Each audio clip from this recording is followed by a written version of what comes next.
प्रभातम। मैं राजकुमारी शर्मा श्री मारुत नंदन शारदा बाल निकेतन नागौर से आज के कालांश में आप सभी का स्वागत एवं अभिनंदन करती हूँ।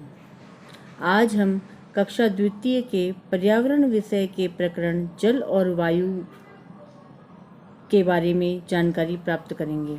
आज का हमारा प्रकरण जल से संबंधित है। आज हम जल के बारे में विस्तार से जानकारी प्राप्त करेंगे। जल का दुरुपयोग करना, जल कितना घातक होता है और जल का सदुपयोग करने से हमारे आने वाली पीढ़ियों को भी जल आसानी से प्राप्त हो सकेगा। इसीलिए कहा गया है जल ही जीवन है। जल हमारे जीवन का आधार है। जिस प्रकार पशु, पक्षी, पेड़, पौधे को भी जल की आवश्यकता होती है। अब हम जल के स्रोतों के बारे में जानकारी प्राप्त करेंगे। जल के स्रोत नल, कुआं, तालाब, नदी आदि जल के स्रोत हैं। वर्षा का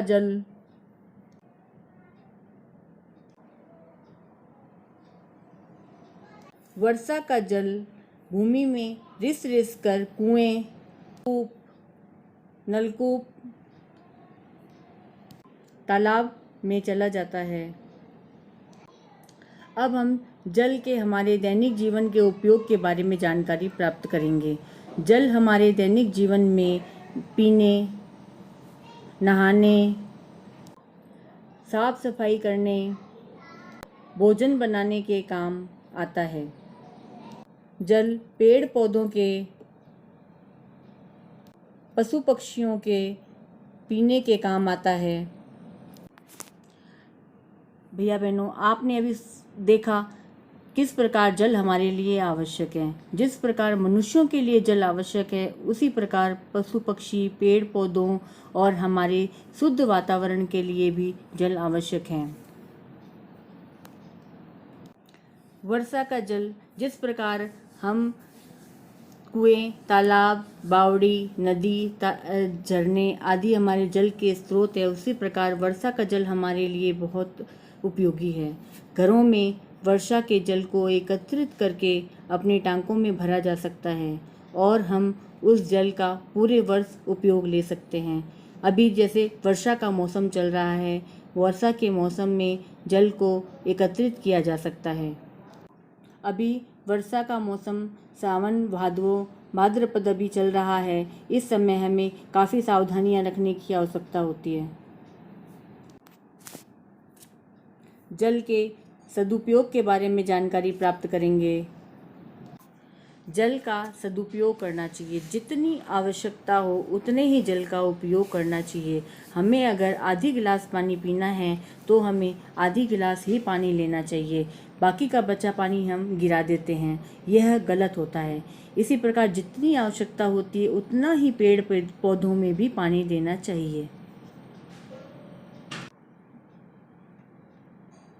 हमें जल का दुरुपयोग नहीं करना चाहिए। जितनी आवश्यकता हो उतना ही पानी खर्च करना चाहिए। जिस प्रकार इस चित्र में हम देख रहे हैं, पानी का कितना दुरुपयोग हो रहा है, कितना पानी वेस्ट हो रहा है।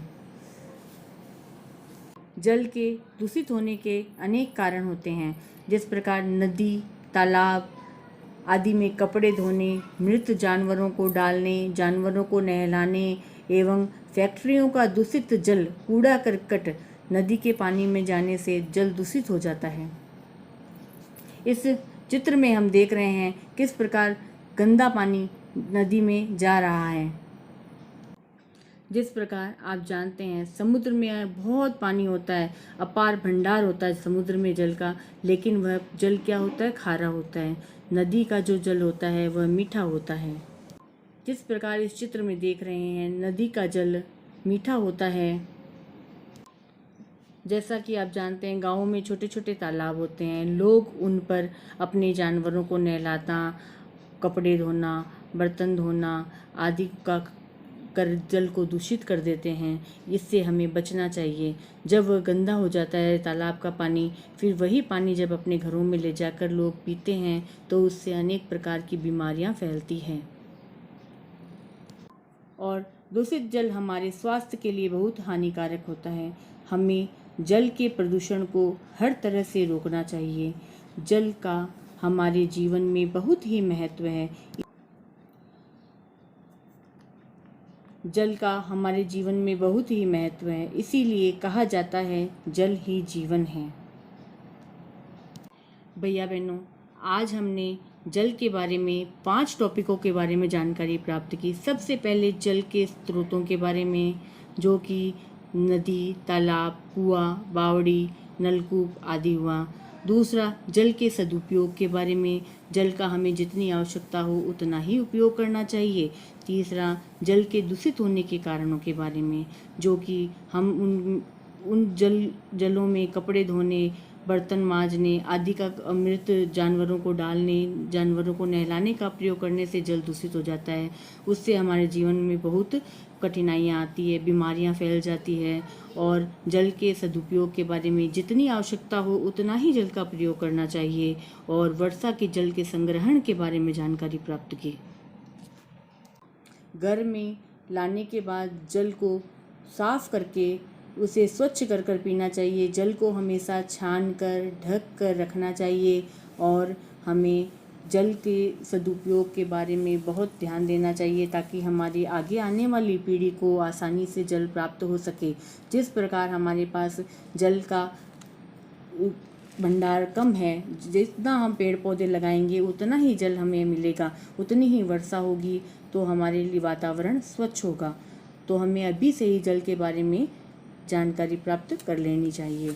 और आज का हमारा गृह कार्य ये है कि आप जल के सदुपयोग एवं दुरुपयोग के बारे में 5-5 टॉपिक दोनों लिखेंगे।